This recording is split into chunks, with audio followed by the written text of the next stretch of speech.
capacity at this point. My name is Eric Harbaugh. I teach in the middle and secondary education department at James Madison University in Harrisonburg, Virginia. It's kind of like the western part of the state. I did my graduate school work at the University of Virginia. So I got approached with coming to work with you all. And normally what I do is I do a lot of stuff on differentiation of instruction. But I originally was supposed to do something about supporting students, I think, and then it kind of got switched around to classroom environments a little more, and I got into it, got actually kind of excited about when I put this together, because I think more than anything, when you're talking about the classroom environment, there's so many different factors that go into it, that everything really gets interconnected, and there's a lot of connections we can make, not only between what we teach, how we teach it, how we assess kids, the community we create in the classroom, all of those things. And so I tried to put this together into kind of an overarching framework. And so if you guys look, I know you have a set of handouts. This is kind of what's going to guide our discussion. So we're going to talk about each of these factors today. And then after each one, I'll give you guys a chance to jot down some ideas, because I know, based on what I've been told, this is supposed to be a chance for you guys to come back to your schools with some information that can really be useful. And so I wanted to make it as practical as possible for you guys. So that graphic organizer should be in there somewhere.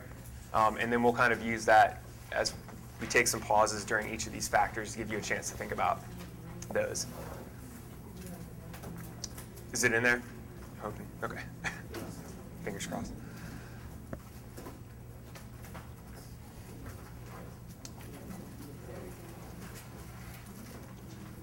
Okay, so the first thing we're going to do, just as a quick, I think it's important when you're talking about characteristics of something, it's also good to get non-examples of something out there as well.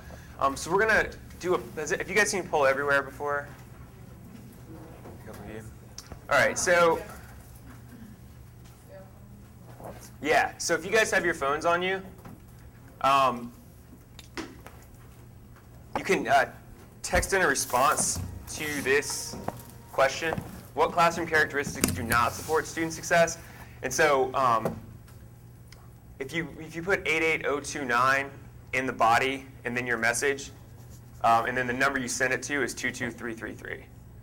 So the 88029 just needs to be in the body of your text at some point, and then the actual number you send it to is 22333. So just identify maybe one characteristic that you feel like doesn't support student success. So again, a good mixture there between instructional preparedness and also the way we treat our students, the environment we create in our classroom. And I think that's both of those factors are going to be really important as we go forward today. So the graphic organizer I just showed you, we'll start with that.